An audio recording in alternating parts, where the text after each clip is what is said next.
მოარიდოს წესრიგის დამყარების ადგილს ბავშვები, ხალები და მოხუცები. ევროინტეგრაციის მხარდამჭერი საპროტესტო აქციების დაშლიდან ერთი წლის თავზე დემონსტრანტები კვლავ დაინტერესდნენ, რამ გამოიწვია ის სიმპტომები, რომლებმაც, როგორც ამბობენ, სპეციალური საშუალებების გამოყენების შემდგომ მათ ჯანმრთელობაზე ხანგრძლივი გავლენა იქონია.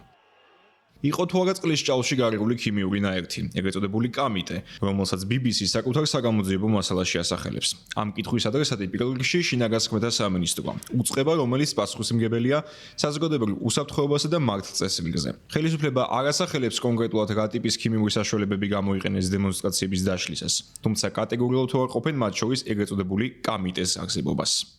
მე დღესაც არ ვიცი თქვენ რა გამოიყენეთ, რა ნივთიერება, როდესაც მშვიდობიანი აქციონერი ვიდექი და რაღაც გაურიეთ იმაში და მე ქიმიური კონjunktივიტი მქონდა და დღემდე პრობლემა მაქვს. ბევრს დაემართა. დღესაც არ მაქვს პასუხი, რა ნივთიერება გაურიეთ იმ წყალს. კამიტი ის რასაც BBC ანვითარებს თავის ეგრეთ წოდებულ ფილმში, მე მგონი კი არა პირველი მსოფლიო ომის დროსაც არ ყოფილა საერთოდ გამოყენება, ამიტომ ეს თავიდან ბოლომდე ფეიკია. პოლიციას აქვს უფლება, რომ კანონით გათვალისწინებულ შემთხვევაში, როდესაც სახეზე არის მასობრივი არეულობა, ტოტალური თავდასხმები პოლიციაზე, სახელმწიფო გადატრიალების მცდელობა, საქართველოს პარლამენტზე შტურმი, 171 პოლიციელი შავდება, ისვრიან მოლოტოვის კოქტეილებს, ისვრიან ფეირვერკების წვიმას და ადამიანები და პოლიციელები შავდებიან აქციის ჭყალებში მეორე მშვიდობიანი მომიტინგეებისგან. ამ შემთხვევაში პოლიციას არათუ უფლება, აქვს ვალდებულება გამოიყენოს ის კანონით გათვალისწინებული სპეციალური საშუალებები, რაც არის ჩამოთვლილი. ეს არის წყლის ჭავლი, ცრემსადენი გაზი, ფიზიკური ძალა და სხვა საშუალებები. რისი ჩამონათვალიც კანონში ამოწურავად არის მითითებული. რაც შეეხება კონკრეტული ნივთიერების საკითხს, კიდევ ერთხელ გიდასტურებ და ბატონმა მინისტრმაც აღნიშნა, რომ არანაირი კამიტი შინაგან საქმეთა სამინისტროს არ შეუძენია და არ გამოუყენებია და ვერც გამოიყენებდა, იმიტომ რომ ასეთი ის არც არსებობს ჩვენს, ასე ვთქვათ, სარგებლობაში. პარლამენტში შესული ოპოზიციური ფრაქცია საქართველოსთვის საკანონმდებლო ორგანოში საგამოძიებო კომისიის შექმნას მოითხოვს. გიორგი გახარიას პოლიტიკური გაერთიანება ეჭვობს, რომ პროკურატურისა და სახელმწიფო უსაფრთხოების სამსახურის მიერ წარმოებული გამოძიება ვერ იქნება სრულად დამოუკიდებელი და ობიექტური იმის დასადგენად, გამოიყენა თუ არა ხელისუფლებამ აკრძალული ქიმიკატი. ამასთან ყოფილი პრემიერ-მინისტრის პარტია ბოლომდე არც მე-11 მოწვევის პარლამენტის ლეგიტიმაციას ცნობს. ხალხმა უნდა იცოდეს, კონკრეტულად ვის მიერ მოხდა უკანონო ქიმიური ნივთიერების წყალში შერევაზე ბრძანების გაცემა. ეს იყო სისტემური დანაშაული თუ კონკრეტული თანამდებობის პირის მიერ ჩადენილი უკანონობა, რამაც რისკის ქვეშ დააყენა მრავალრიცხოვანი დემონსტრანტების სიცოცხლე და ჯანმრთელობა.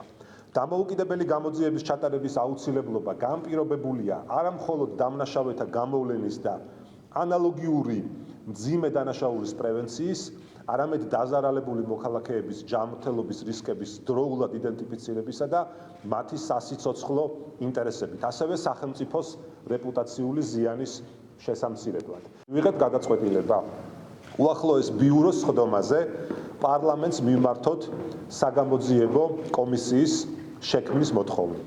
უნდა შევთანხმდეთ ერთ საკითხზე. ადამიანის სიცოცხლე და ჯანმრთელობა უმაღლესი ღირებულებაა, ის არც პარტიული ინტერესებზე დგას და არც ვიწრო პოლიტიკური ინტერესის მძევალი შეიძლება გახდეს. მე შეგახსენებთ, BBC-ს ერთი წლის წინათ ენდობოდა სრულიად ეს ქართული ოცნება კეზერაშვილის საკითხთან დაკავშირებით. რა შეიცვალა მის მერე? ახლა რატო არ ენდობიან? მოდი ვნახოთ, თუ BBC-ს სტანდარტი ხალხნო იყო მაშინ, რომ ის იყო მიუკერძოებელი, ძალიან დიდი ავტორიტეტის და რასაც ვამბობთ ყველა, რომ ბუნებრივია ძალიან დიდი ავტორიტეტი. ერთი წლის უკან თვითონ ეს რუსული რეჟიმის წარმომადგენლები თუ ამას საუბრობდნენ, რომ BBC იყო მიუკერძოებელი და შეგახსენებთ, ამოიღეთ, ნახეთ კეზერაშვილის საკითხთან დაკავშირებით. უკაცრავად მათ რო შეეხოთ დღეს ეს სიტუაცია, დღეს გახდა fake news-ის გამავრცელებელი? არც ოპონენტთა მოთხოვნებს და არც BBC-ს მიერ მომზადებულ საგამოძიებო მასალას არ მიიჩნევს სერიოზულად ქართული ოცნება, რომელიც სახელმწიფო უსაფრთხოების სამსახურის მიერ დაწყებული გამოძიების დასრულებას ელის. მმართველი პარტიის ლიდერები ბრიტანულ მაუწყებელს სიცრუის ტირაჟირებაში სდებენ ბრალს. მათ ნაწილს მაგალითად კვლავ მოჰყავს საქართველოს ფარგლებს გარეთ არსებული მდგომარეობა. მარტო საქართველოში არ ხდება აქციების დაშლა, ხო? ჩვენ ხედავთ ამას მსოფლიოში, სხვადასხვა ქვეყნებში როგორ ხდება. კიდევ ერთხელ ვიმეორებ, არაფერი არ ყოფილა გამოყენებული, რომელიც არის აკრძალული. რაც დაშვებულია და რაც მისაღებია, ის იყო გამოყენებული. დანარჩენი ჩვენ ხო BBC არა ვართ, რომ ტყუილზე დაფუძნებული ინფორმაცია მივაწოდოთ საზოგადოებას. არანაირი მტკიცებულება არ გამოუქვეყნებიათ, ხო? ჯერ გვიმტკიცებდნენ, რომ ასე იყო და შემდეგ უკვე სავარაუდო, უკან დაიხიეს, იმიტომ რომ ეს არის ტყუილი და ამიტომ არის გამოძიება დაწყებული. რაც არ უნდა წარმოგიდგინოთ, თქვენ არენდობით არავის. ამიტომ იმასაც წარმოადგენენ და ექსპერტიზის შედეგებსაც წარმოადგენენ. მაგაში დარწმუნებული ვარ, მაგიტოა კიდევ ერთხელ, რომ ჩვენ BBC-სავით ცარიელი სიტყვები და ვიღაცა მსახიობების იმით კი არ საუბრობთ კონკრეტული არგუმენტებით. ამ არგუმენტებს სამყაროს კონკრეტული ექსპერტიზის შედეგები. ამიტომ არის აქ რომ ეხლა მესმის თქვენი ინტერესი, მესმის შეიძლება საზოგადოების ინტერესიც, მაგრამ ჩვენ აქ სრული სერიოზულობით და სრული პასუხისგებლობით ვეკიდებით ამ საკითხს. ერთი წუთით და ამ სრული სერიოზულობა და პასუხისგებლობა გამოიხატება იმაში, რომ კიდევ ერთხელ ვიღაცის ტყუილებზე და ჭორაობაზე და მატრაკვეცობაზე კი არა ვართ დამოკიდებული კონკრეტული ექსპერტიზის შედეგებზე. დაველოდოთ ამ შედეგებს და მერე ვისაუბროთ, ვინ იყო აქ თქვენ მართალი.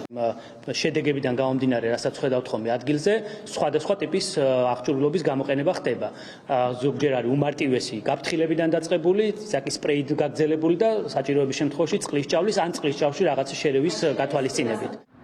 ბრიტანული სამაუწყებლო კორპორაციის მიერ მომზადებული მასალა და ხელისუფლების რეაქცია ყურადღების მიღმა არ დარჩენიათ საქართველოს დასავლელ პარტნიორებს. ჰელსინკის კომისია ამერიკის მთავრობას მოუწოდებს გადაამოწმონ, იყო თუ არა გამოყენებული ქიმიური საშუალებები მოქალაქეთა წინააღმდეგ და საჭიროების შემთხვევაში მიიღონ ქმედითი ზომები. ბრიტანეთის ხელისუფლებისადმი კითხვითა და მოწოდებით გამოდის ლორდთა პალატის წევრი ჯორჯ ფოულქსიც. პრესის საერთაშორისო ინსტიტუტი კი აქციებისას დაშავებულ ჟურნალისტთა უფლებრივ მდგომარეობაზე წერს, რომლებიც ორგანიზაციის თქმით შესაძლოა ქიმიური ნივთიერების მავნე ზემოქმედების სამიზნენიც გამხდარიყვნენ. სამსახურებრივი უფლებამოსილების გადამეტება და უცხოეთის ორგანიზაციისთვის მტრულ საქმიანობაში დახმარება. ეს სისხლის სამართლის ის ორი მუხლია, რომლითაც საქართველოს სახელმწიფო უსაფრთხოების სამსახურმა გამოძიება 1 დეკემბერს დაიწყო BBC-ს მიერ გამოქვეყნებული საგამოძიებო მასალის შემდეგ. უწყებაში გამოკითხვაზე დაიბარეს ის პირები, რომლებმაც ბრიტანული მაუწყებლის კითხვებს უპასუხეს.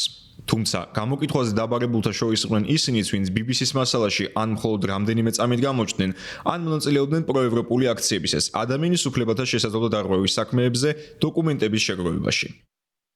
ვიდრე საქართველოს ხელისუფლება BBC-ს მასალის შესახებ ბრიტანეთის კომუნიკაციების მარეგულირებელ კომისიას მიმართავს და საჭიროების შემთხვევაში საერთაშორისო სამართლებრივი დავის დაწყებასაც აპირებს, მმართველ პარტიას უჭირს დემონსტრაციების დაშლისას გამოყენებული კონკრეტული ნივთიერების დასახელება, რომელიც შესაძლოა UN 34-39-ის კოდის ქვეშ იმალებოდეს.